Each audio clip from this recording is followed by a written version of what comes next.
Hi friends, അപ്പോൾ നമുക്ക് വീട്ടിൽ തന്നെ ഈ നട്ട്സൊക്കെ ഇട്ട് ചോക്ലേറ്റ് എങ്ങനെ ഉണ്ടാക്കാൻ നോക്കാം. അപ്പോൾ ആദ്യം തന്നെ ഞാൻ എടുത്തിരിക്കുന്നത് ഡയറി മിൽക്കും മിൽക്കി ബാറുമാണ്. അപ്പോൾ അതൊന്ന് മെൽറ്റ് ചെയ്തെടുക്കണം ആദ്യം. ഇതിപ്പോൾ മെൽറ്റായിട്ട് വന്നിട്ടുണ്ട്. നമുക്കിതിന് വേറൊരു പാത്രത്തിലേക്ക് മാറ്റി വയ്ക്കാം.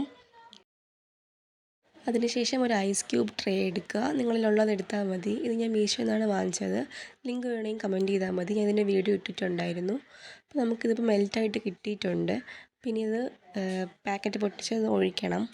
അപ്പോൾ നമ്മളെ റെസിപ്പി നട്ട്സൊക്കെ ഇട്ടുള്ള ചോക്ലേറ്റാണ്. അപ്പം മെയിനായിട്ട് വേണ്ടത് കപ്പലണ്ടിയാണ്. അപ്പോൾ കുറച്ച് കപ്പലണ്ടിയും കൂടി എടുത്തിട്ടുണ്ട്.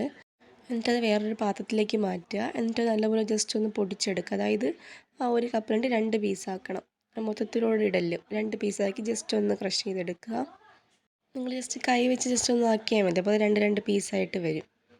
അതിനുശേഷം ട്രേക്കകത്ത് കപ്പലണ്ടി എല്ലാം ഇടുക. എന്നിട്ട് ആദ്യം തന്നെ മിൽക്കി ബാർ ഒഴിക്കുക. മിൽക്കി ബാർ നമ്മൾ ചെറിയ പാക്കറ്റാണ് വാങ്ങിച്ചിരിക്കുന്നത്. അപ്പോൾ കുറച്ച് എല്ലാത്തിലും ജസ്റ്റ് ഒന്ന് ട്രെയിലെത്തിക്കുന്ന രീതിയിൽ ഒഴിച്ചിട്ട് അതിനുശേഷം ഡയറി മിൽക്ക് ഒഴിക്കുക. ഞാനിപ്പോൾ 2 ഡയറി മിൽക്ക് വാങ്ങിച്ചിട്ടുണ്ടായിരുന്നു. തേയില്ല എന്ന് കരുതി 2 വാങ്ങിച്ചത്.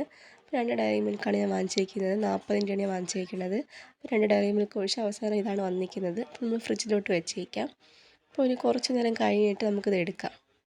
തണുപ്പ് കൂട്ടി വെച്ച് ഒരു 10-15 മിനിറ്റ് കഴിഞ്ഞ് എടുത്താൽ മതി. ഒരു 15 മിനിറ്റ് കഴിഞ്ഞ് നമുക്ക് എടുക്കാം.